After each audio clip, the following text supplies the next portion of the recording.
आपके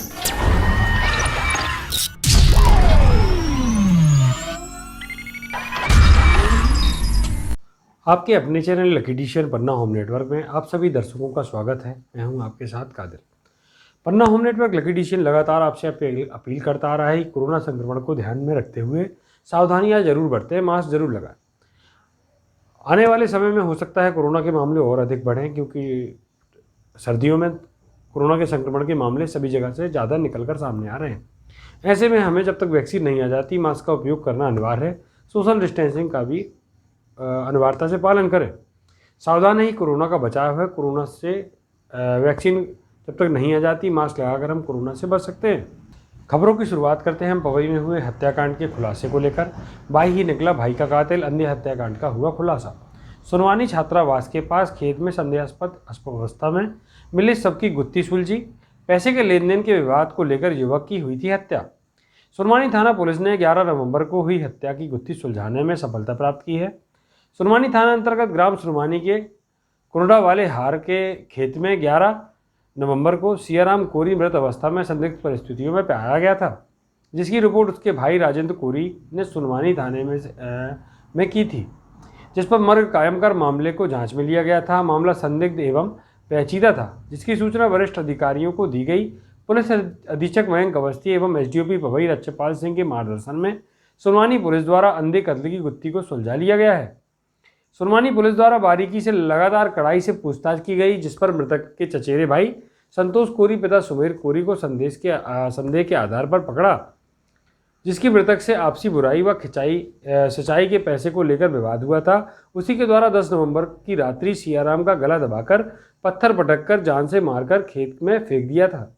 आरोपी द्वारा जुर्म कबूलने पर उसे गिरफ्तार कर न्यायालय में पेश किया गया है। यह बात सही है कि 11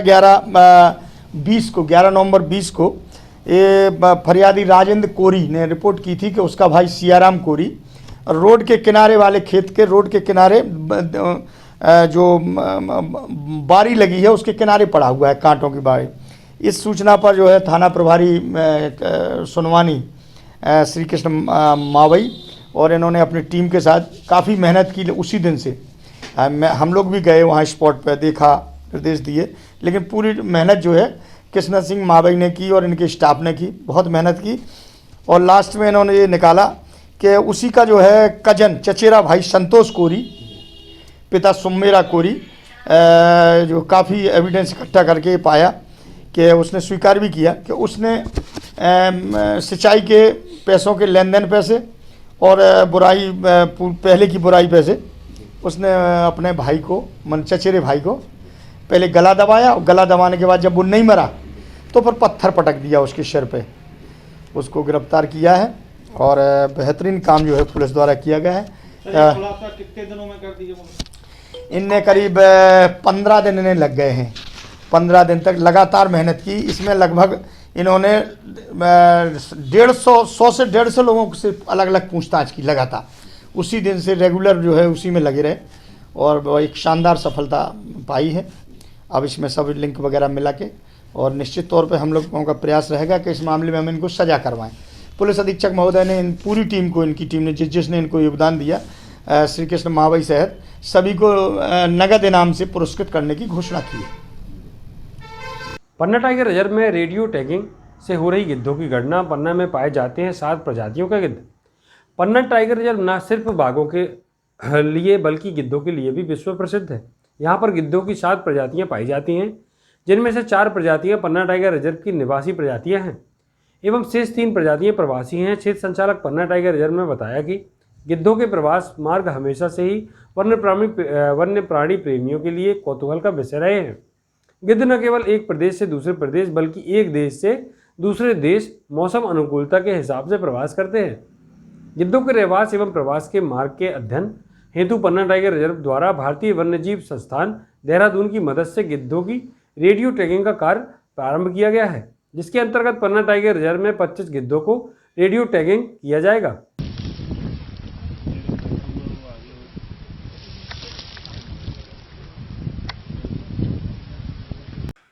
ये बड़े हर्ष की बात है कि पन्ना टाइगर रिजर्व में गिद्धों की रेडियो टैगिंग का कार्य प्रारंभ किया जा रहा है और जैसा आप लोग जानते हैं कि पन्ना टाइगर रिजर्व में 7 प्रकार के गिद्ध पाए जाते हैं। इसमें से 4 यहाँ के रहवासी गिद्ध हैं और 3 माइग्रेटरी हैं, प्रवासी हैं, जो दूसरी जगहों से मौसम की अनुकूलता को देखते हुए यहाँ पर आते हैं।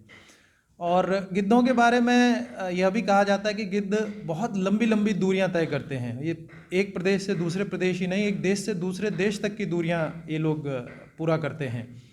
तो इसी का अध्ययन करने के लिए कि गिद्ध कैसे रहते हैं पन्ना टाइगर रिजर्व में और कहाँ से आ रहे हैं, कहाँ जा रहे हैं, उनके प्रवास के मार्ग क्या क्या हैं, इन सब चीज़ों का अध्ययन करने के लिए हम लोगों ने WII के साथ में, wild life institute of India Dehradun के साथ में, इन पर एक अध्ययन करने का प्रोग्राम बनाया है। इसकी भारत सरकार से अनुमति मिल भी चुकी है और भारत सरकार ने 25 गिद्धों को रेडियो टैग करने की अनुमति दी गई है।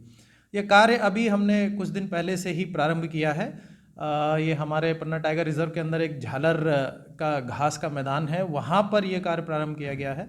और टैगिंग करने की एक विशेष तकनीक है। भारत में ये शायद पहली बार है कि वाइल्ड में इस गिद्धों की रेडियो टैगिंग की जा रही है। इसका कोई पूर्व में अनुभव नहीं है। तो कुछ हमारे साइंटिस्ट, WII के साइंटिस्ट इसको बाहर से सीख के आए हैं और ये यहाँ पर इसको इम्प्लीमेंट किया जाएगा।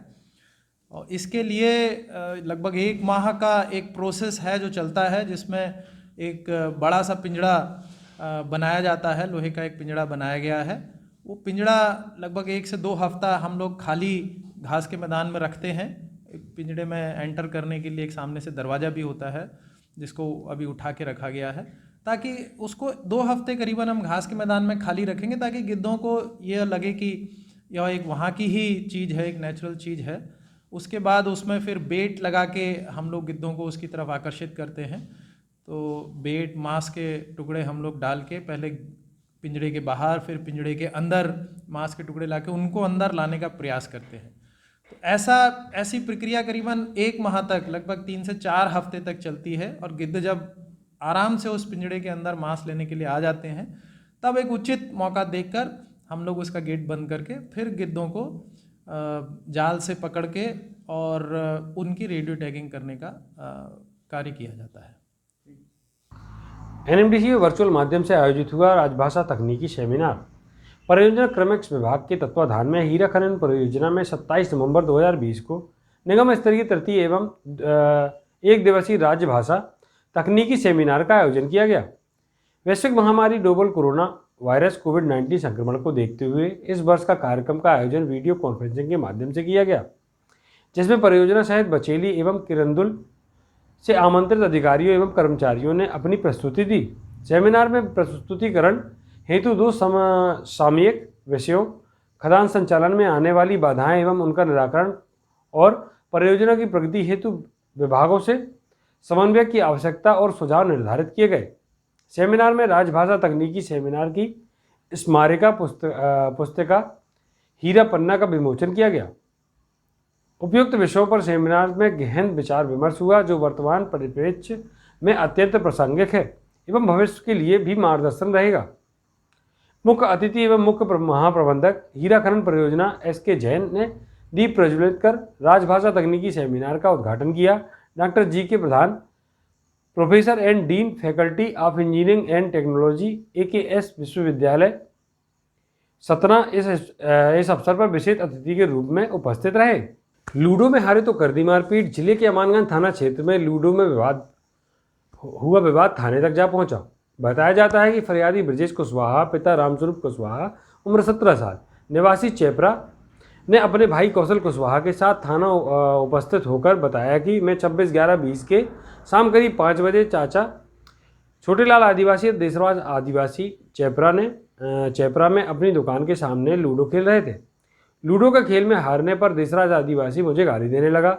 मना किया तो देशराज आदिवासी ने पास में पड़ा हुआ पत्थर उठाकर मारा, जो मेरे सिर के पीछे तरफ लगा और खून आया।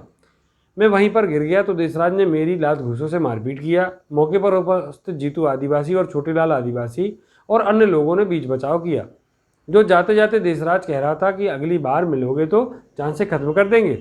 इस मामले पर पुलिस ने मामला कायम कर विवेचना में लिया है। आक्रोशित युवाओं ने नगर परिषद में की तालाबंदी। मामला बस्ती के अंदर संचालित अंडा मांस मछली दुकानों का। नगर परिषद द्वारा लगातार मांस मछली और दुकानों को नगर से बाहर मीट मार्केट में संचालित करवा पाने की सिर्फ औपचारिकता निभाई जा रही थी। बार बार आश्वासन के बाद भी कठोर कार्रवाई न होने से शुक्रवार को आक्रोशित समाजसेवी युवाओं द्वारा लगभग 11 बजे नगर परिषद कार्यालय पहुंचकर मुख्य गेट पर तालाबंदी करते हुए जमकर नारेबाजी की तथा उक्त दुकानों को नगर से बाहर करने की मांग की गई।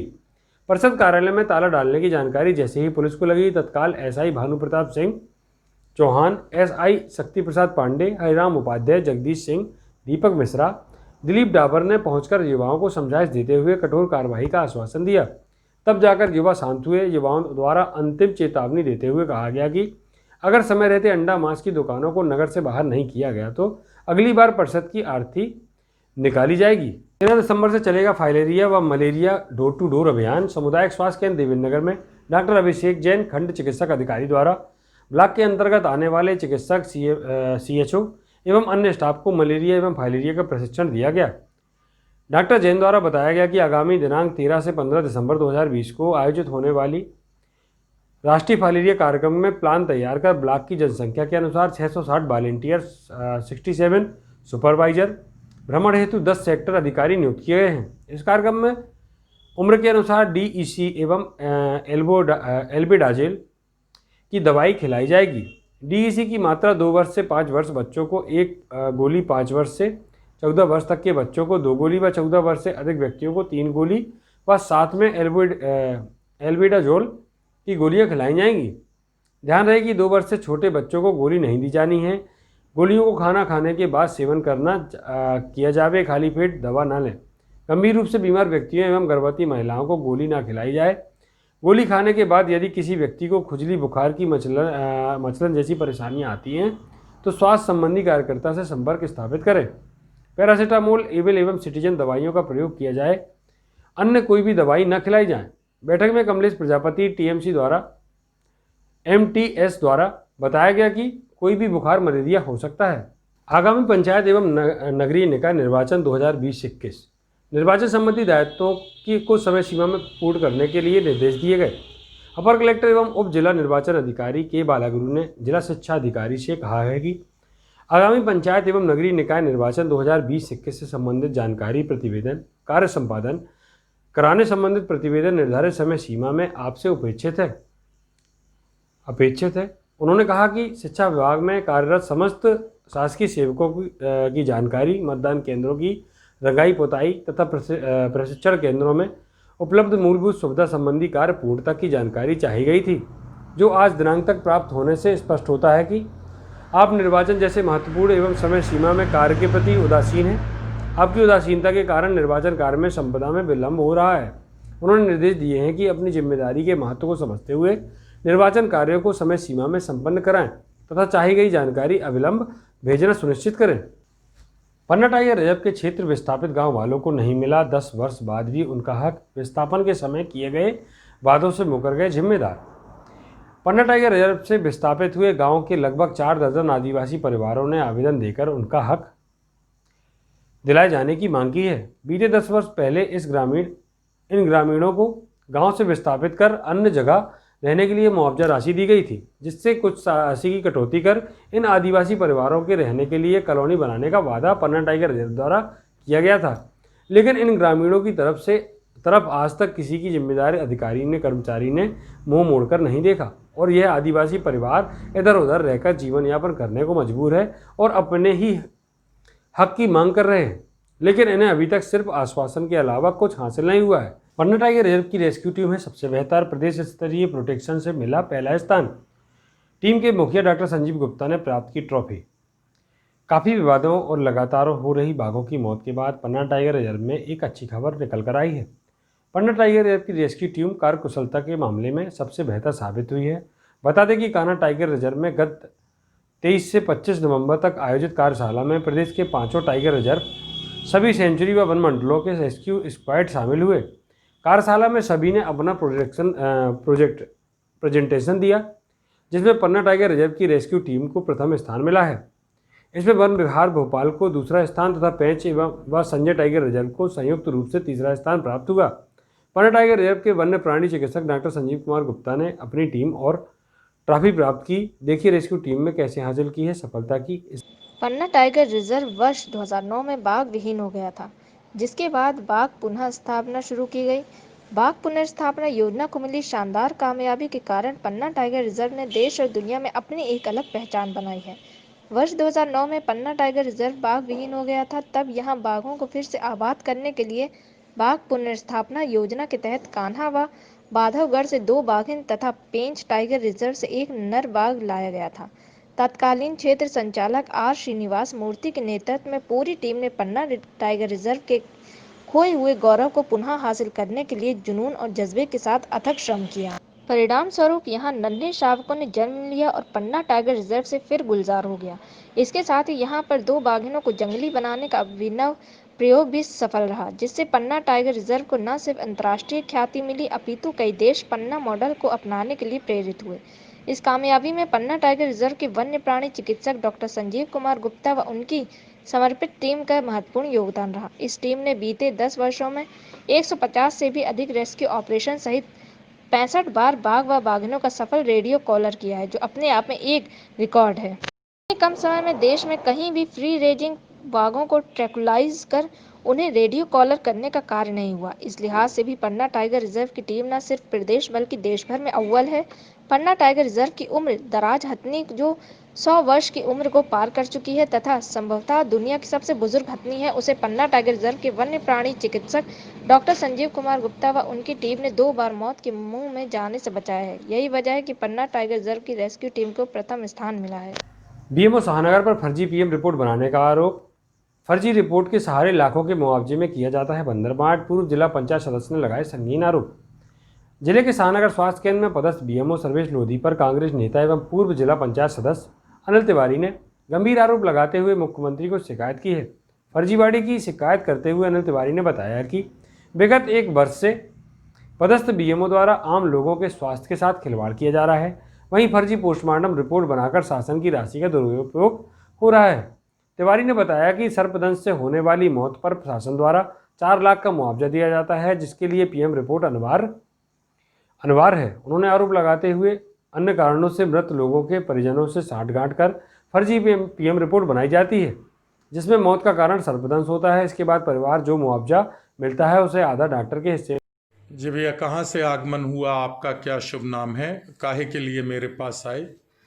जी सर, मैं राम भरोसे सिंह भड़रा ग्राम से आया हूँ और हमारे गांव वासियों ने कहा कि आपने हमारे क्षेत्र में काफ़ी हमारा मदद, आप हमारे गुरु हैं, हमारी खूब मदद की हैं, तो इसके लिए हम आपके पास न्याय मांगने आए हैं महाराज। क्या न्याय चाहिए राम भरोसे भैया?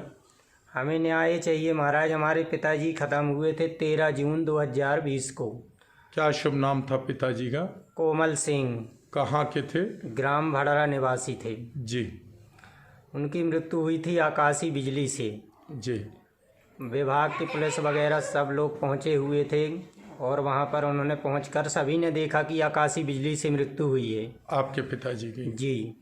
तो मेरे पिताजी की मृत्यु होने के बाद पीएम के लिए पहुंचे शाहनगर। सर्वेश लोधी पीएम किया, उसने कहा कि पीएम करते हैं हम तुम्हारा। ये सर्वेश लोधी जी कौन है? ये पीएम का डॉक्टर है। अच्छा। पीएम करता है शाहनगर में? शाहनगर। जी। इसने कहा कि हम तुम्हारा मुआवजा राशि बना देते हैं, 4 लाख रुपए मिलेगा इसमें।